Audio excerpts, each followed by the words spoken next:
नमस्कार दोस्तों, स्वागत है आपका हमारे चैनल पर। दोस्तों, आज मैं आपको करवा चौथ की व्रत कथा सुनाने जा रही। कथा को पूरा सुनने वाले को अखंड सुहाग का वर मिलता है। दोस्तों, बहुत समय पहले की बात है। एक साहूकार के 7 बेटे और उनकी एक बहन करवा थी। दोस्तों, बहुत समय पहले की बात है। एक साहूकार के 7 बेटे और उनकी एक बहन करवा थी।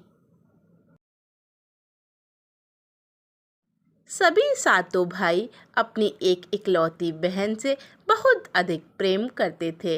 यहाँ तक कि दोस्तों, एक बार की बात है, उनकी बहन ससुराल से मायके आई हुई थी। दोस्तों, सभी भाई खाना खाने बैठे और उन्होंने कहा कि बहन तुम भी खाना खा लो। बहन ने कहा वह खाना सिर्फ चंद्रमा को देखकर और उन्हें अर्घ देकर ही खा सकती है,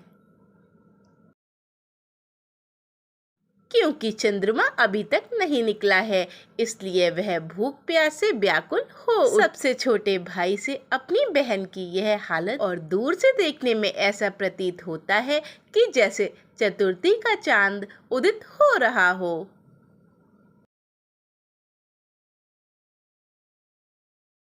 इसके बाद भाई अपनी बहन को बताता है कि हे बहन, चांद निकल आया है। खुशी के मारे सीढ़ियों पे चढ़ती है और चांद को देखकर अर्घ देती है और उसके बाद वह भोजन करने बैठ जाती है। जब वह पहला टुकड़ा मुंह में डालती है तो उसे छींक आ जाती है और जैसे ही वह दूसरा निवाला मुंह में रखती है, वैसे ही उस निवाले में बाल निकल आता है।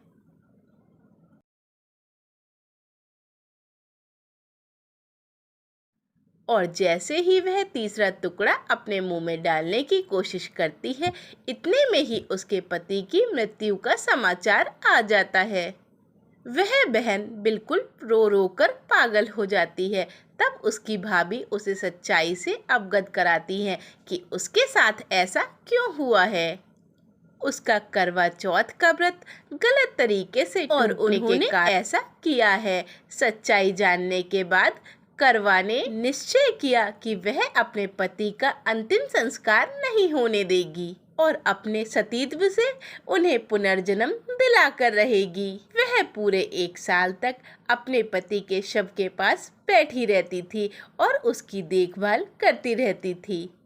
उसके ऊपर उगने वाली सुईनुमा घास को वह एकत्रित करती रहती थी। दोस्तों, 1 साल के बाद फिर से करवा चौथ का दिन आता है और उसकी सभी भाभियां करवा चौथ का व्रत रखती हैं।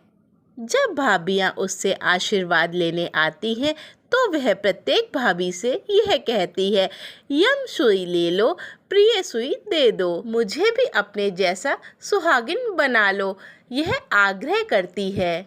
लेकिन हर बार भाभी उससे अगली भाभी से आग्रह करने के लिए कहकर चली जाती हैं। इस प्रकार जैसे ही 6ठे नंबर की भाभी आती है तो करवा उससे भी यही बात बोलती है।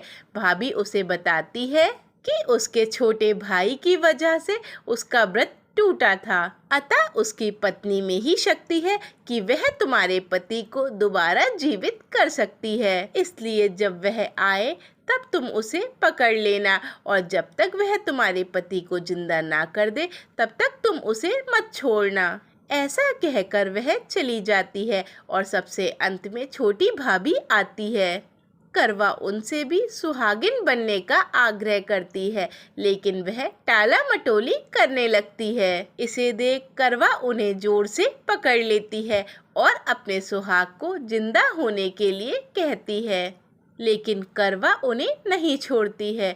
अंत में उसकी तपस्या को देखकर भाभी पसीज जाती है और अपनी छंग उंगली को चीरकर उसमें से निकला अमृत उसके पति के मुंह पर डाल देती है। इससे करवा का पति तुरंत जीवित हो जाता है।